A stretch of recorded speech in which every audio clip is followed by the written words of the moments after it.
ناظرین وقفے کے بعد خوش آمدید. آج کے پروگرام میں ہم بات کریں گے بلوچستان پر. جیسا کہ میں اپنے پروگرام کے انٹروڈکشن میں آپ کو بتا چکا ہوں, بلوچستان کے جو اس وقت حالات ہیں کیا وہ کسی بیرونی سازش کا نتیجہ ہے یا پھر اندرونی ناانصافی کا نتیجہ ہے, اس پر بات کریں گے. اپنے مہمانوں کا تعارف کراؤں گا. ہمارے ساتھ ہیں سینیٹر محمد اسماعیل بلیدی, جمعیت علماء اسلام سے ان کا تعلق ہے, اور ہمیں جوائن کیا ہے سینئر صحافی اور بہت ہی اچھے اینکر پرسن, مشہور اینکر پرسن ہے سلیم صافی. پروگرام میں خوش آمدید. سلیم صافی صاحب, آپ سے پروگرام کا آغاز کروں گا. آپ کی تو بڑی گہری نظر ہے ٹرائبل ایریاز پر بھی اور بلوچستان پر بھی, اور آپ تو پروگرامز کرتے رہتے ہیں, لیکن اب حالات اس نہج پر چلے گئے ہیں کہ سب اس ایشو پر پروگرام کر رہے ہیں. تو آپ اس وقت کس طرح سے دیکھ رہے ہیں بلوچستان کو؟ آپ سمجھتے ہیں کہ واقعی پوائنٹ آف نو ریٹرن پر جا چکے ہیں ہم لوگ اس وقت؟ احتشام, ایک حوالے سے دیکھیں تو یقیناً معاملات, یہ تو میں نہیں کہوں گا کہ پوائنٹ آف نو ریٹرن پہ, کیونکہ ایک انسان اور ایک پاکستانی اور ایک مسلمان کو ہر وقت پر امید رہنا چاہیے. اور اب بھی میں سمجھتا ہوں کہ اگر سنجیدہ کوششیں کی جائے تو حالات کو بہتر بنایا جا سکتا ہے. لیکن اس میں کوئی شک نہیں کہ بلوچستان کے حالات اس وقت انتہائی سے بھی زیادہ خراب ہو گئے ہیں. وہاں کسی کی جان, مال, عزت یہ محفوظ نہیں, اور ریاست کے بارے میں شدید ترین نفرت ہر سطح پہ جنم لے رہی ہے. اور بڑی تیزی کے ساتھ اس وقت صرف یہ نہیں کہ حکومت سے یا ایک گروہ سے یا چند افراد سے, بلکہ ریاست اور ریاستی اداروں سے بڑی تیزی کے ساتھ نفرت پیدا ہوتی جا رہی ہے.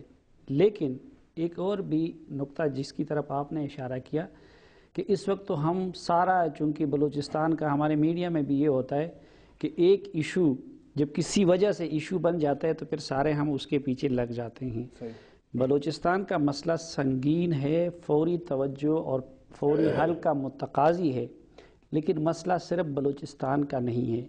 مجھے بلوچستان میں بھی بڑی تیزی کے ساتھ وہاں کے پختون بیلٹ میں جہاں ابھی خاموشی ہے, ادھر بھی اسی طرح کے حالات ایمرج ہوتے نظر آ رہے ہیں. اور دوسرا, اگر آپ سویلین کی ہلاکتوں کے حوالے سے بھی دیکھیں, آپ اگر فوجیوں کی ہلاکتوں کے حوالے سے بھی دیکھیں, اور آپ اگر حکومتی رٹ نہ ہونے کے حوالے سے بھی دیکھیں, تو اس وقت تمام قبائلی علاقوں کا اور خیبر پختونخوا کے بعض علاقے بھی, ان کے حالات بلوچستان سے بھی بدتر ہیں. آپ اگر پچھلے مہینے کا بھی ڈیٹا نکال دیں کہ وہاں کتنی ہلاکتیں ہوئی اور یہاں ہوئی ہے.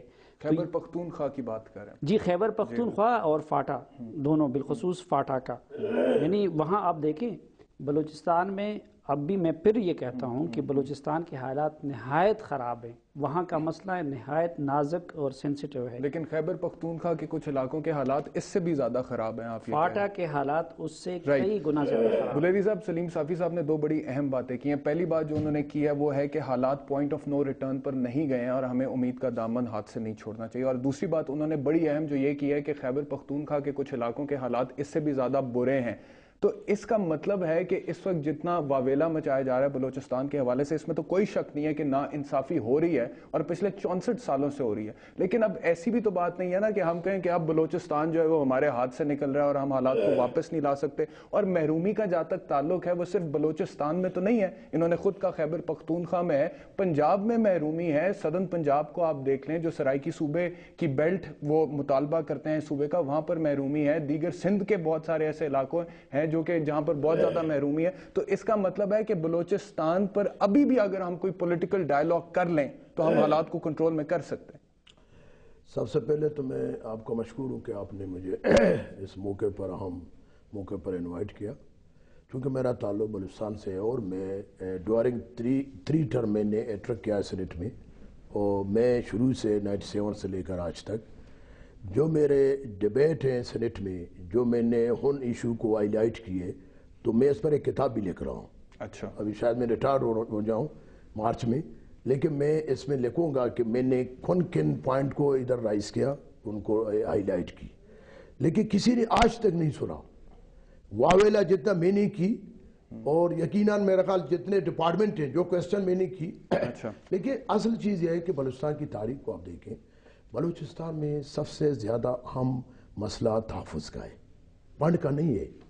فنڈ اپنی جگہ ہے, کہ ہمیں آپ نے خود کہا کہ 70% گیس ہم پورے پاکستان کو دے رہے تھے اور ہمارے 30 اضلاع ہیں جی ان میں سے بمشکل 12 یا 10 اضلاع کو ایل پی جی کے طور پر بھی وہ گیس دی گئی ہے، پرووائڈ کی گئی ہے، لیکن ابھی بھی ہمارے 22-25 اضلاع ایسے ہیں کہ وہاں اگر ہمارے ماں بہنوں کو بتایا جائے کہ گیس کے ذریعے بھی یہاں روٹی پکتی ہے تو وہ کہیں گے کہ گیس کیا چیز ہے اس ترقیاتی دور میں. یعنی جو چیز آئین میں ہے کہ جو ریسورسز جو چیز، تو آپ کہہ رہے ہیں کہ مسئلہ تحفظ کا ہے، تو تحفظ کا مسئلہ تو پھر پورے پاکستان میں ہی ہے نا؟ بالکل. لا اینڈ آرڈر تحفظ کا مسئلہ سچویشن تو یہ پورے ہے کہ پاکستان میں اگر مجھے اپنے سرزمین میں اپنے رہنے کا مال جان عزت چار دیواری کا تحفظ نہ ہو، جس ادوار میں بلوچستان کے ساتھ جتنے بھی وعدے کیے گئے، ایک دور ایسا تھا کہ علی محمد مینگل، اسلم گچکی، نوروز خان وہ پہاڑوں پر تھے، ان کو بتایا گیا کہ آپ نیچے آ جائیں، اتر جائیں، آپ کے جتنے مطالبات ہیں آپ پورے کریں گے. جب وہ نیچے لایا گیا اس کو پھانسی دی گئی. بگٹی شہید جو آپ نے خود ذکر کیا، جب ایک وفاقی منسٹر بھی رہ چکے ہیں، وزیر اعلیٰ بھی رہ چکے ہیں، وہ پاکستان کے حامی تھے، ان کے ساتھ آپ نے خود کہا کہ 1947 میں اس پاکستان کے حق میں اڑ دی.